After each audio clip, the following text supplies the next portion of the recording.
My mother tells me from childhood, I would always say, I want to be a nurse.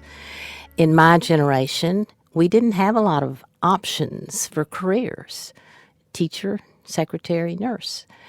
And so of those, I wanted to be a nurse. I have always been a caregiver. I like to help people. And I just felt this inner calling that that's what I was to be and to do. And I bet you never look back. Never. Yeah. Mm-mm. So that's a long journey from a girl who pursued her dream to become a nurse to a young woman who, probably without even knowing it, became a founder of this organization. How on earth did that happen? I was a young graduate, and Baptist Hospital in Nashville, Tennessee was opening a coronary care unit, and the nurse manager asked me if I would come and be a staff nurse there. There weren't many coronary care units in our country at that time, but they were popping up.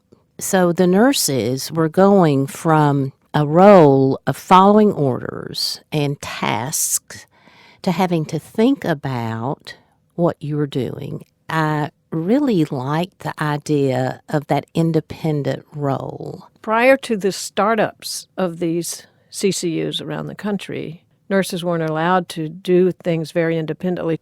I happened to go to University of North Carolina, and I got out, and I was going to work right there at UNC Hospitals in Chapel Hill.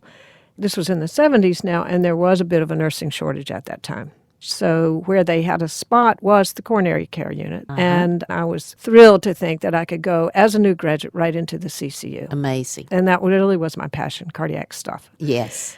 And I never looked back. I loved it. It's science, it's humanness, it's the thrill of saving a life. Yes. You know that. And the satisfaction of easing somebody's death. Yes. There are not many fields where you get to have that kind of impact. Absolutely. And remember when you were a new RN and you believed you were going to save everybody. Oh, and yeah. then one day comes and you didn't or couldn't.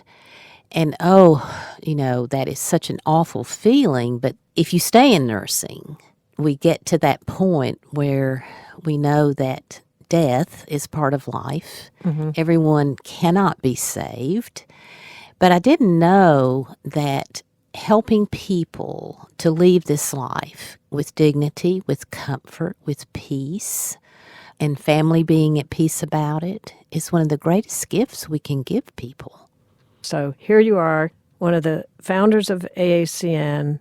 If you were to try and compare what it felt like when you all were creating AACN and what it feels like today.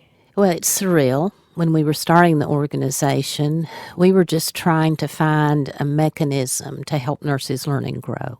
And we were trying to forge that path with a more collegial relationship with our physicians that would benefit patients, families, and the bedside nurse to make that true team, which was not a concept then. The idea that this would become an organization with a membership of over 100,000 was not even on our radar. And so living it in the moment, you really have no way of seeing what it might become. Your hopes are there, but it's awesome. It's awesome. Thanks, Penny. Thank you, Connie.